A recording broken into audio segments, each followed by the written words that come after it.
Greetings, history enthusiasts and accidental clickers. Today we're scaling the granite heights of American lore to meet the four gents frozen in a very long game of statues, Mount Rushmore's presidential quartet. I'll be your guide, Reginald P. Smythe III, amateur historian and professional biscuit dunker. Now you might ask, why would a perfectly respectable Englishman concern himself with American history? Well, one must maintain a healthy curiosity about the world, even those parts of it that insist on spelling colour without a oo.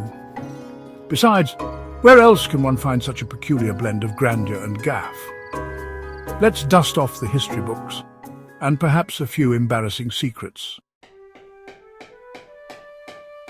First up, George Washington, the man, the myth, the marble chin. Born in 1732, young George famously could not tell a lie, unless it was about his ghastly dental hygiene. Oh dear me, the state of those chompers. By the time he became president, his smile was a nightmare collage of hippo ivory, human teeth and lead. One shudders to think of the breath. But let's not reduce him to a mouthful of horrors.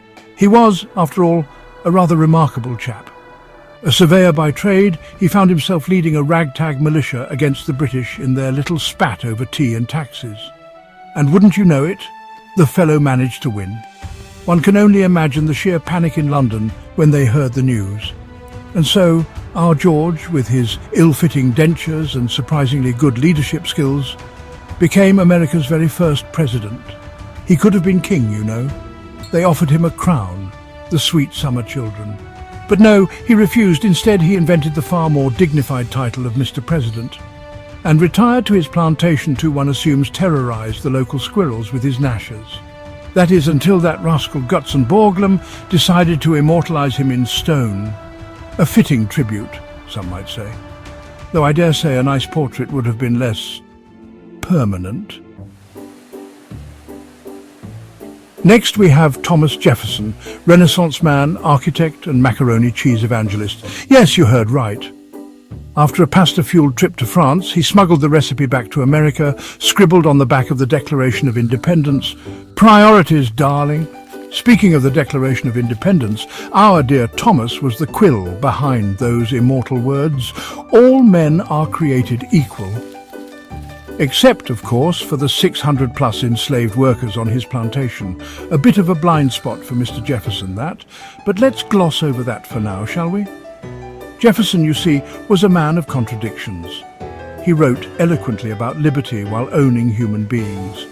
He designed the Virginia State Capitol, a masterpiece of neoclassical architecture, and then proceeded to fill it with politicians. The mind boggles. Not content with merely writing stirring prose and designing buildings, Jefferson decided to go big. And by big, I mean geographically enormous. He doubled the size of the fledgling nation with the Louisiana Purchase, essentially swiping 1,000,000 square miles from Napoleon for pennies on the acre. The Frenchman, you see, was a tad busy invading Russia at the time. C'est la vie. Chapter 3. Theodore Roosevelt, the mustachioed maniac. Ah, Theodore Roosevelt, the human equivalent of a caffeine overdose. This man makes a caffeinated squirrel look like a sloth on a sedative. He boxed, he wrestled, he hunted rhinoceroses.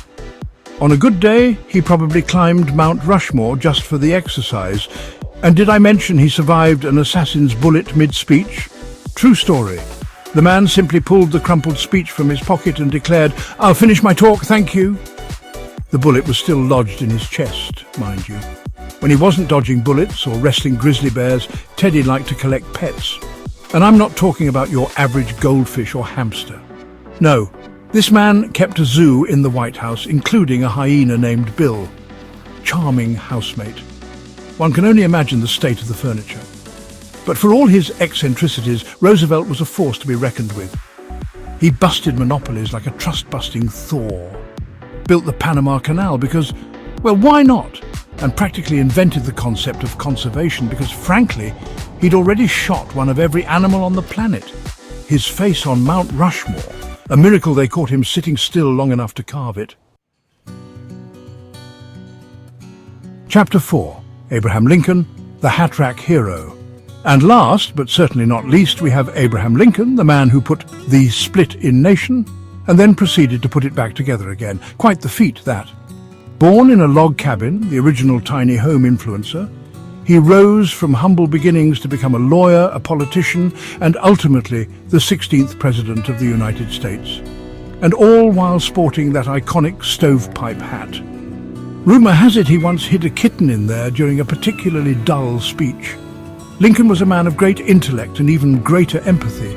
He engaged in epic debates about the evils of slavery, wielding words as his weapons and logic as his shield. He guided the nation through its darkest hour, holding the Union together with sheer force of will. Tragically, his life was cut short by an assassin's bullet. A grim end for a man who dedicated his life to peace and unity. And in a final twist of irony, he became America's first presidential theatre critic. Booth's performance was to die for. Too soon? Perhaps. But one must maintain a sense of humour, even in the face of tragedy. And there you have it. 4 legends chiseled into a cliffside, forever side-eyeing South Dakota. Love them or loathe them, they shaped a nation, with varying degrees of dental success. If you enjoyed this romp through history, do smash that like button. Or don't. I'll be here sipping Earl Grey and judging Napoleon's real estate decisions. Cheerio!